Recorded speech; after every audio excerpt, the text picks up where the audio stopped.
Sejarah ekonomi Indonesia dan Swedia mencerminkan perjalanan panjang yang sangat berbeda. Namun keduanya telah melewati berbagai tantangan besar yang membentuk perekonomian mereka saat ini. Meskipun memiliki latar belakang sosial, politik, dan budaya yang sangat berbeda, kedua negara ini menunjukkan bagaimana perubahan besar dalam kebijakan ekonomi dan adaptasi terhadap dunia yang terus berubah dapat membawa mereka menuju kemajuan yang signifikan.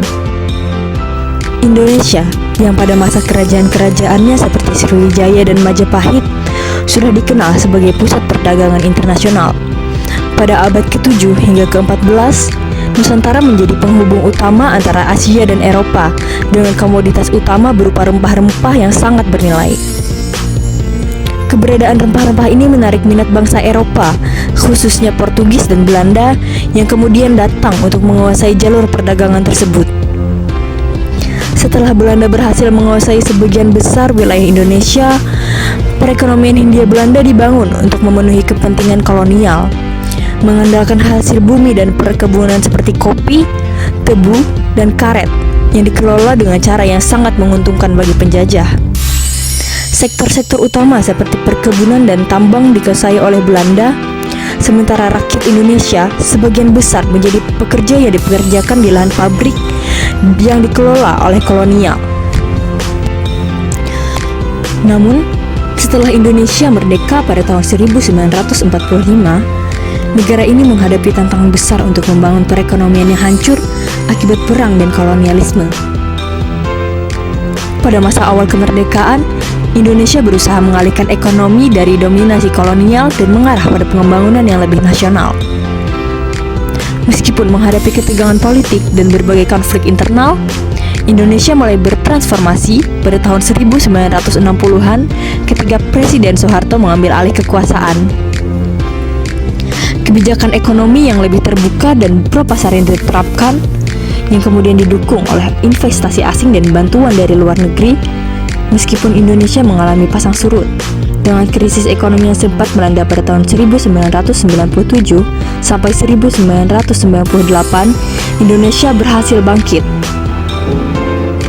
Pada akhir abad ke-20 dan pada awal abad ke-21, Indonesia semakin terintegrasi dengan ekonomi global melalui liberalisasi perdagangan dan kemajuan sektor industri serta teknologi.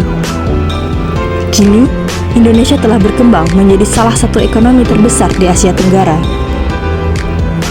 Di sisi lain, Swedia memiliki perjalanan ekonomi yang lebih stabil dan terstruktur, terutama sejak abad ke-12 ketika negara ini mulai mengembangkan sektor perminyakan dan pertambangan. Pada abad ke-16 dan ke-17, Swedia menjadi salah satu kekuatan besar di Eropa berkekayaan sumber daya alam, terutama biji besi, yang menjadi komoditas ekspor utama negara ini. Namun, setelah melalui berbagai periode peperangan dan ekspansi, Swedia memasuki era yang lebih damai pada abad ke-18 dan berfokus pada pembangunan ekonomi domestik.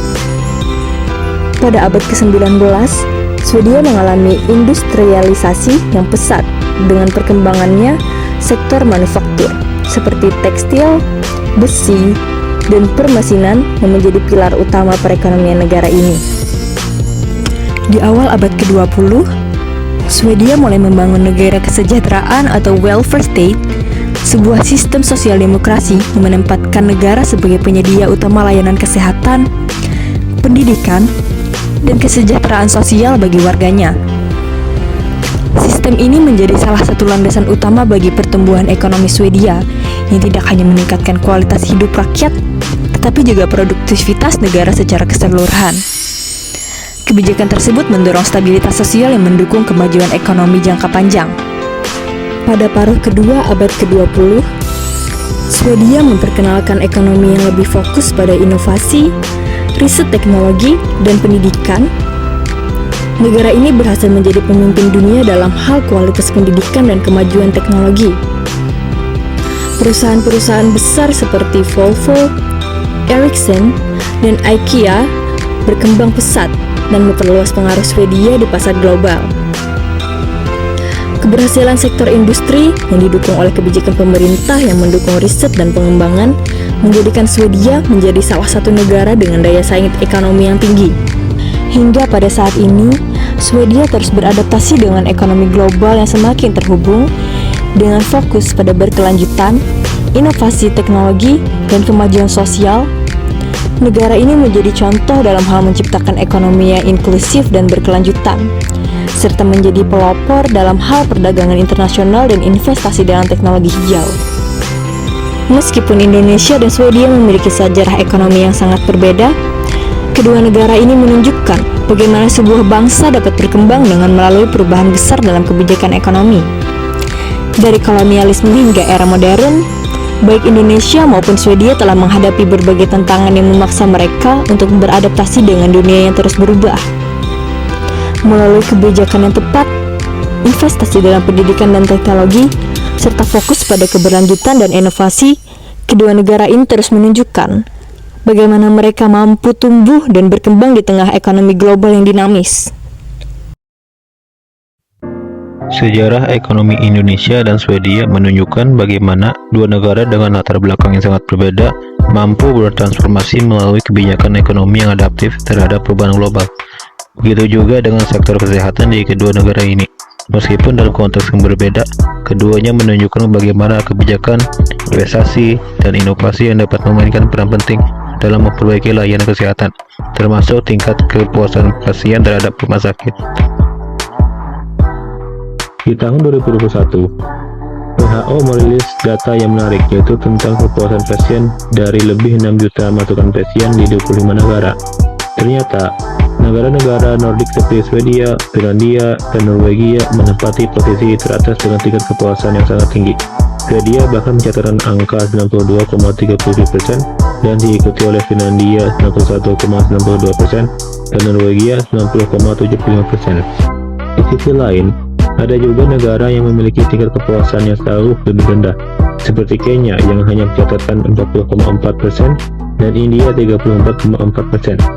Angka-angka ini tentu saja menggambarkan betapa besarnya pengaruh pelayanan rumah sakit terhadap kepuasan pasien. Nah, di Indonesia, Kementerian Kesehatan RI menetapkan standar minimal kepuasan pasien di atas 65%. Jadi, kalau ada rumah sakit yang tingkat kepuasannya di bawah angka tersebut, berarti ada yang perlu diperbaiki. Tapi menurut data dari Badan Pusat Statistik tahun 2020, dari 17.280 responden Indonesia, 81% merasa puas dengan pelayanan BPJS. Menariknya, kalau kita lihat di antara rumah sakit pemerintah dan swasta, rumah sakit swasta sedikit lebih unggul dengan angka kepuasan 83%, sementara rumah sakit pemerintah di angka 80%. Jadi, bisa kita lihat meskipun di Indonesia masih ada di bawah standar kepuasan yang ditetapkan, banyak rumah sakit yang sudah berusaha untuk memberikan pelayanan yang lebih baik. Tentu saja, ini adalah pekerjaan yang terus berlanjut, agar semua pasien bisa merasa puas dengan pelayanan yang mereka terima. Sistem pelayanan kesehatan di Swedia dan Indonesia memiliki perbedaan signifikan dalam hal akses, kualitas, dan pendanaan. Swedia menerapkan sistem universal healthcare, di mana asuransi kesehatan disediakan gratis dan dibiayai melalui pajak. Setiap warga negara memiliki akses yang sama terhadap layanan kesehatan. Sistem ini mirip dengan skema BPJS di Indonesia, namun dengan cakupan dan efisiensi yang lebih tinggi. Menurut data tahun 2023, Swedia termasuk dalam 8 negara dengan layanan kesehatan terbaik di dunia, dengan skor indeks pelayanan kesehatan sebesar 70 poin. Di sisi lain, Indonesia memiliki skor indeks pelayanan kesehatan sebesar 42,99 poin, yang menunjukkan bahwa sistem kesehatan Indonesia masih perlu ditingkatkan untuk mencapai standar yang lebih baik. Untuk meningkatkan kualitas layanan kesehatan, Indonesia dan Swedia telah menjalin kerjasama di bidang kesehatan.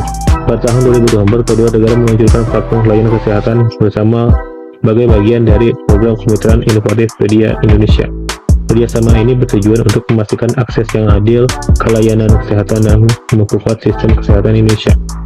Selain itu, Kementerian Kesehatan Indonesia, Kedutaan Swedia, dan AstraZeneca memperkuat kemitraan dengan memberikan SISP Healthcare untuk mendukung transformasi layanan kesehatan Indonesia.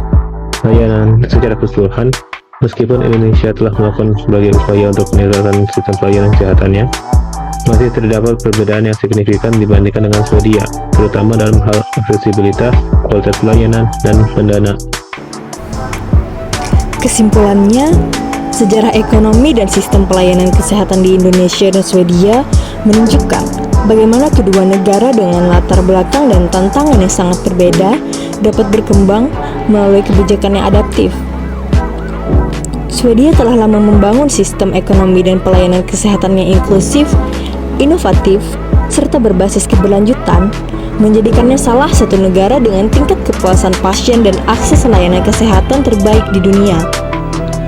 Di sisi lain, Indonesia, meskipun masih menghadapi berbagai tantangan dalam sektor kesehatan dan ekonomi, terus berupaya meningkatkan kualitas pelayanan melalui kebijakan yang lebih terfokus, seperti program BPJS dan kerjasama internasional dengan negara-negara seperti Swedia. Perjalanan ini mencerminkan pentingnya investasi dalam pendidikan, teknologi, dan infrastruktur untuk menciptakan sistem yang inklusif dan berkelanjutan. Meskipun masih ada jarak yang signifikan dalam pencapaian keduanya, langkah-langkah proaktif yang diambil Indonesia menunjukkan potensi besar untuk meningkatkan kualitas hidup masyarakat di masa depan.